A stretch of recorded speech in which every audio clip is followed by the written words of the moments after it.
வெற்றிவேல் முருகனுக்கு அரகரோகரா. வீரவேல் முருகனுக்கு அரகரோகரா. ஞானவேல் முருகனுக்கு அரகரோகரா.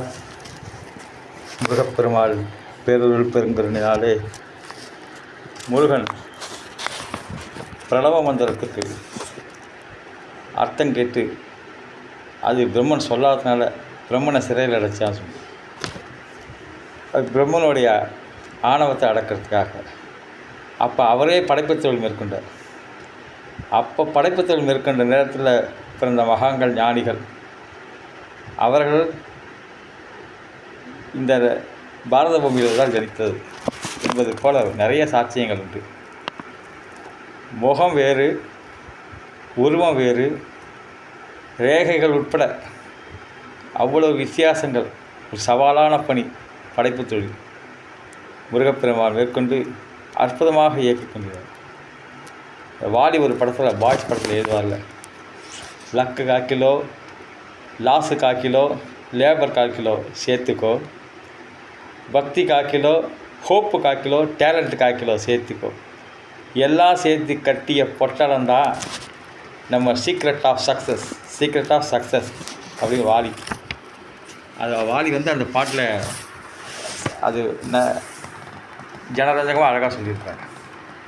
அவர் மனசை பற்றி நிறையா எழுதியிருக்கார். கண்ணதாசன் எழுதியிருக்கார். மனம் மந்திர சாவி. மனம் ஒரு நல்ல மார்க்கத்தை வழிகாட்டக்கூடிய ஒரு கருவி. நம்மளை இயக்கக்கூடியது மனசு தான்.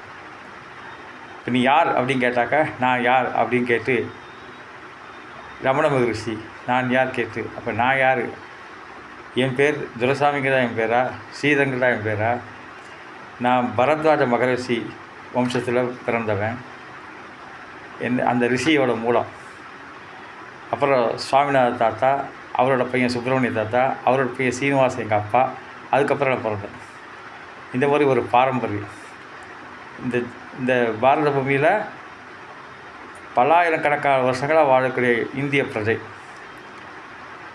அந்தபடி நம்மளுடைய வாழ்க்கை அமைப்பில் எப்படி வாழ சொல்கிறாங்களோ அந்தபடி வாழ சொல்கிறதுக்கு மனசு லயிக்கணும். ராகம் தாளம் லய ரூபங்கிற மாதிரி இசையில் வாழ்க்கையில் முதல்ல நம்மளுடைய முன்னோர்களுக்கு இந்த தேசத்தில் வாழ்ந்த முன்னோர்களுக்கு வணக்கம். அதுக்கு பிற்பாடு நமக்கு எல்லா விஷயங்களும் கற்றுக் கொடுக்குற குருநாதர்களுக்கு, ஆசிரியர்களுக்கு வணக்கம். இது எல்லாரையும் உருவாக்கி நம்மளோட கரெக்டான நேரத்தில் சேர்த்து வைக்கிற அந்த தெய்வத்திற்கு நமஸ்காரங்கள். இப்படி தான் ஒவ்வொருத்தர் சான்றோர்கள் நமக்கு தெரிய வருது, உறவுகள் தெரிய வருது, நட்புகள் தெரியுது. அவங்களாம் இதயத்தால் வணங்கி மகிழும். அதுதான் மனசு காட்டுற நன்றி. மனசில் அவ்வளோ நிறைஞ்சிருக்கும். மனசில் அனுபவங்கள் மட்டுமே உணரும். மனசு அனுபவங்களால் மட்டுமே உணரும். சுகங்களாகட்டும் துக்கங்களாகட்டும் அதெல்லாம் ஞான ரகசியம். அதோட வெளிப்பாடு மனசு எப்படி இருக்குங்கிறது காமிக்கும். பெரியவங்களோட புண்ணியம் ஆசீர்வாதம் அவங்கள நம்ம வாழ வைக்கும். அதை நம்மள மறக்கவே முடியாது. பலர் போற்றி பாராட்டி வாழ்கின்ற வாழ்க்கை தான் வேணும். காலையில் இதே விஜய் டிவியில் போகும், மலர் போல் மலர்கின்ற மனம் வேண்டு தாயே பலர் போற்றி பாராட்டும் அப்படி அந்த பாட்டு கேட்டிங்களா? மனித குலத்தில் இந்த இறைசக்தி சூழ வாழணும். இறைசக்தி சூழ வாழறதுக்கு ஆலயங்கள் இருக்குது, பல குருமாரோட உபதேசங்கள் இருக்குது, வழிகாட்டுதல் இருக்குது, நல்ல சிந்தனைகள் சொல்கிற புஸ்தகங்கள் நிறையா இருக்குது, நல்ல செயல்கள் எல்லாம் நமக்கு கண்முன்னே விரிஞ்சிருக்கு. அந்த செயல்களோட பலன்களை அனுபவிச்சுக்கிட்டே இருக்கும். இதுக்கு பிரதிபகாரமாக அந்த செயலை பாதுகாத்து அடுத்த சந்ததிக்கு எடுத்து போக வேண்டியதுதான் நம்மளுடைய கடமை. இப்படி நம்ம நல்லா வாழ்ந்துட்டு இருந்தால் நல்லா இருக்கணும், நீங்கள் நல்லா இருக்கணுங்கிற அந்த வாழ்த்தோடு நம்மளை கேட்டுட்டு நம்மளை வாழ வைக்கும். கடல் எப்போ அலை ஓயிறது, எப்போ தலைமுறைங்கிற மாதிரி வாழ்க்கையில் சோதனைகள் துக்கங்கள் எல்லாமே போயிட்டு தான் இருக்கும். கடலுக்கு கரை கண்டவர் இல்லை. துன்பமில்லா வாழ்வு யாருக்குமே கிடையாது. ராமருக்கே துன்பம். ராமன் மனிதனாக வாழ்ந்து நடந்து காட்டிய பாதை தான் ராமாயணம். அவர் விட சோதனை என்ன? நாளைக்கு பட்டாபிஷேகம், இன்றைக்கி காட்டுக்கு போங்கிறாங்க. காட்டுக்கு போனாலும் மனைவியை தூக்கிட்டு போயிடுறாங்க. மனைவியை தூக்கிட்டு எவ்வளோ போராட்டம் பாருங்கள். உச்சத்தில் தான் இருக்கும். அவதாரங்களாக வரவங்களுக்கு அது உச்சம். அதனால தான் அவங்க கதாநாயகர்கள். அப்போ கடல் அலை போல் வருது இல்லையா? இதேமாதிரி மகிழ்ச்சி அலை உருவாக்கத்துக்கு சில பேர் செய்வாங்க. மனோதத்துவம் அப்படி ஒருத்தர் என்ன பண்ணுவார், காலையில் வாக்கிங் போகிறச்ச அங்கொன்று இங்கொன்னும் அப்படியே சில்லறை காசை இறச்சிட்டே போவார். அப்படியே அதை போயிட்டு அதே பக்கம் திரும்பி வருவார். அப்போ அதை எடுத்துகிட்டு சில பேர் சொல்லிட்டு போவாங்க, இன்றைக்கி நல்ல அதிர்ஷ்டம்ப்பா, இன்றைக்கி நல்ல அதிர்ஷ்டம், காசு கிடச்சிது, நல்ல அதிர்ஷ்டம். அந்த சில பேர் சொல்லிட்டு போவாங்க. இந்த ஒரு அதிர்வு, இந்த அலைகள், மகிழ்ச்சி அலைகள் அப்படியே பரவுறதுக்கு அவரும் ஒரு காரணம் இருந்திருக்கார். இப்படி தான் ஒவ்வொரு செயல் மூலமாக மகிழ்ச்சி அலை பரவ வைக்கணும். அந்த அந்த பரப்புவர்களை உருவாக்கணும், மகிழ்ச்சி அலை பரப்புகளை உருவாக்கணும். அதனால தான் அன்றைக்கி தீதும் நன்றும் பிறர் தர வாராது சொல்லியிருக்காங்க. நமக்கு நன்மை வந்தாலும் தீமை வந்தாலும் அது பிறர் செஞ்சது கிடையாது, நம்ம செஞ்சதோட பலனை நம்ம அனுபவிச்சுட்ருக்கோம். புண்ணியம் தர்மம் அதெல்லாம் நம்ம காக்கும். எவ்வளோ விஷயங்களை பார்த்துருக்கோம். தலைமுறையாக புண்ணியவங்களாக வாழ்ந்துட்டுருவாங்க. அந்த புண்ணியந்தான் அவங்கள காத்துட்டுருக்கு. அதுதான் அப்படியே பின்தொடரும். சந்ததிகளுக்கு புண்ணியங்கள் தான் பின்தொடரும். ஒன்றும் இல்லை, ஒரு வண்டி பஞ்சர் ஆச்சுன்னா திரும்பி பார்த்தா பஞ்சர் ஓட்டுற கடை கிடைக்கும். அதுதான் புண்ணியத்தோட பலன். நல்ல வேலை, அது நல்ல வேலை கிடைக்குது. நல்ல வேலைன்னா உத்தரவாதமான வேலை.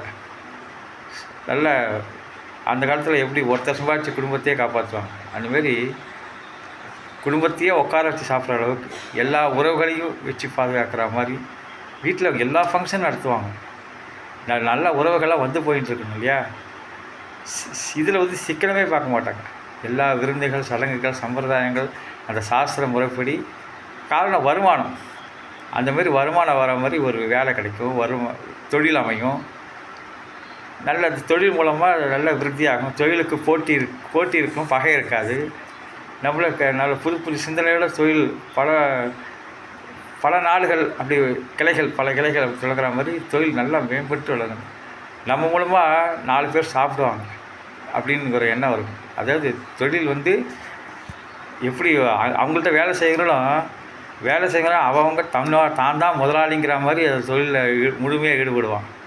அதேமாரி தொழில் நடத்துகிற வெற்றியாளராக இருக்கிற இவங்களும் என்ன பண்ணுவாங்க, நம்ம எஜமானர்களை நம்மளும் தொழிலாளி தான் அப்படின்னு வச்சு அதே மனோபாவத்தோடு அவங்களோட சரிசமமாக பழகி கூட்டு முயற்சியில் நிறுவனத்தை வளர்த்துவாங்க.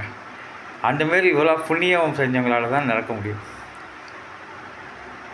இது இடையில இந்த சோம்பேறிகளும் திருடர்களும் பொறுக்கிகளும் ஜாதியை சொல்லி வேலைக்கு சேர்றது இவங்களாம் சேர்ந்து தான் உள்ளே நுழைஞ்சவுடனே அவங்களோட குறுக்கு புத்தினால் பல நிறுவனங்கள் சீரழிஞ்சு போகுது. அரசியல் தலையிட்டுனா சிபாரிசை வேலைக்கு செஞ்சு இதெல்லாம். ஆனால் இந்த நிலைமையே வராது நல்ல புண்ணியம் செஞ்சவங்களோட கம்பெனியில். 100 வருஷம் 150 வருஷம் அதோட பல ஷேர் வளர்ந்துகிட்டே வரும். அதேமாதிரி வருமானம், பொருளாதார வளர்ச்சி, உலக பணக்காரர்கள் வரிசையில் வந்துடுவாங்க. இதெல்லாம் சொத்து சொந்தங்கள் சுகம் எல்லாம் நிலச்சி நிற்கும். இன்னும் கூடிக்கிட்டே இருக்கும். சொத்து வாங்கினாலும் விலங்கு இல்லாத சொத்துக்களாக இருக்கும். சொத்து வாங்கிட்டு அதில் நான் இன்னொருத்தர் உரிமை கோர மாட்டாங்க, அது விலங்கு இல்லாத சொத்தாக முடியும். அப்புறம் 4 வழி சாலை அதை கொடு இந்த கொடு கேட்கணும். எல்லாம் ஸ்ட்ராங்காக அந்த தொழில் அடுத்த தலைமுறை 3 தலைமுறை இருந்து வழி வசிக்கிற மாதிரி நல்லா இருக்கும். சொத்து நல்லபடியாக இருக்கும். இந்த இன்ப வாழ்வுக்கு உத்தரவாதம் எதுனா சேர்த்து வச்ச புண்ணியந்தான் சந்ததியை காப்போம். இப்போ விதை இல்லாமல் கனிமரம் வாழை, அந்த வாழையடி வாழையாக வாழறதுக்கு வரணும். அதுமாதிரி 6 இடங்களை வேர் வச்சு அருகம்புல் போல் பறந்து தெரிஞ்சு உறவு செழித்து வரணும். புண்ணியத்தினால தான் மனசுக்கு பிடிச்ச மனைவி அமையும், குறிப்பறியும் குணவதியாக அமையும். புண்ணிய பலன்னாக்க நம்ம கொடுக்குறத வச்சு குடும்பம் நடத்துறதோட நமக்கு நல்ல ஒரு வழி சொல்கிறக்கூடிய மந்திரியாகவும் இருப்பாங்க. பல ரூபங்களை தாயாக இருப்பாங்க, தோழியாக இருப்பாங்க. நம்ம எதிர்பார்க்க அத்தனை நல்ல குணங்களும் அவங்க இந்த குடும்ப விளக்காக இந்த குடும்பத்தையே தாங்குகிற ஒரு மகாலட்சுமியாக மனைவி அமைகிறது. அது புண்ணிய பலன் தான். இந்த புண்ணிய பலன்கள்னால பல்லாண்டு காலம் அவங்க சேர்ந்து வாழ்வாங்க. 2 பேரும் அவ்வளவு உரிமையாக உத்தமமாக சிறந்த தம்பதிகளாக இந்த உலகம் வாழ்த்துற மாதிரி வாழ்ந்துருவாங்க. அதுவும் புண்ணிய பலன், உயர்ந்த வாழ்க்கை. அது அந்த வாழ்க்கை கவலை இல்லாத வாழ்க்கையாக இருக்கும். இதனால் கவலை, அதனால் கவலை, உடம்பு ஆரோக்கியம் இல்லாத கவலை, சொத்தை அனுபவிக்க முடியாத கவலை, கோர்ட்டு கேஸ் என்ற எந்த கவலையும் கிடையாது. எதனாலையும் கவலை வராது. கவலை வந்து மனுஷனோட மனசை உருக்கும் இல்லையா? அது புண்ணியம் நிறையா இருந்தால் அந்த கவலைகள் எதுவும் கிட்ட அண்டாது. அதுமாதிரி தேவைகளுக்கு ஏற்ப தான் பொருள் சேரும். இப்போ ஒரு பொருள் வாங்குறோன்னா தேவையில்லாத பொருள் உள்ளே வந்ததுன்னா தேவையான பொருளை இழந்துடும். இப்போ தேவையான பொருளை ஒட்டி வாங்குறோன்னா அது பர்மனெண்ட்டாக தங்கியிருக்கும். இது எங்கள் தாத்தாவை உபயோகப்படுது அப்படின்னு பேரம் கொண்டாடுற அளவுக்கு நல்ல பொருளாக நீடிச்சு வரக்கா தேவையான பொருளாக இருக்கும். தேவையற்ற பொருள் வீட்டில் சேராது, குப்பை மாதிரி சேர்ந்துடாது. இதெல்லாம் புண்ணிய பலனோட சாட்சிகள். அடிப்படை தேவைகளில் பூர்த்தி செய்யப்பட்ட மனிதனாக புண்ணிய பலனை அனுபவிக்கிற குடும்பம் இருக்கும். அவங்க உடம்பு பார்த்தா 100 வயசு ஆகிற அளவுக்கு உடம்பு ஆரோக்கியமாக இருக்கும். டாக்டர்கிட்டே போக தேவையில்லை. அந்த அளவுக்கு புண்ணிய பலன் இருந்ததுனாக்க தோல் நல்லாயிருக்கும், குடல் நல்லாயிருக்கும், வயிறு நல்லாயிருக்கும், மனசு நல்லாயிருக்கும், புத்தி நல்லாயிருக்கும். உடல் உறுப்புகள் ஆப்ரேஷன் பண்ண வேண்டிய அவசியமாக வராது. புண்ணியத்தோட பலன், புண்ணியத்துக்கு அவ்வளோ சக்தி இருக்குது. இன்னும் கேட்டால் புண்ணியம் பண்ணவங்களுக்கு இன்னொரு சாட்சி வந்து நினைவாற்றல் ஜாஸ்தியாக இருக்கும். நினைவாற்றல் ஜாஸ்தியாக இருக்கனால மந்திரம் ஸ்லோகம் இதெல்லாம் அவங்க மற்றவங்களுக்கு கடைப்பிடிச்சி இருக்கிற வரைக்கும் அவங்களுக்கு சொல்லிக் கொடுக்குற அளவுக்கு பழகும். அவங்க எந்த காரியம் எடுத்தாலும் ஜெயந்தான், வெற்றி தான்.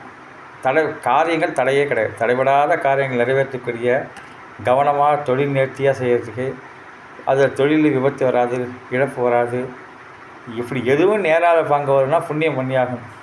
இந்த மன அமைப்பு புண்ணியத்தை பாதுகாக்கும், புண்ணியம் மன அமைப்பை பாதுகாக்கும்.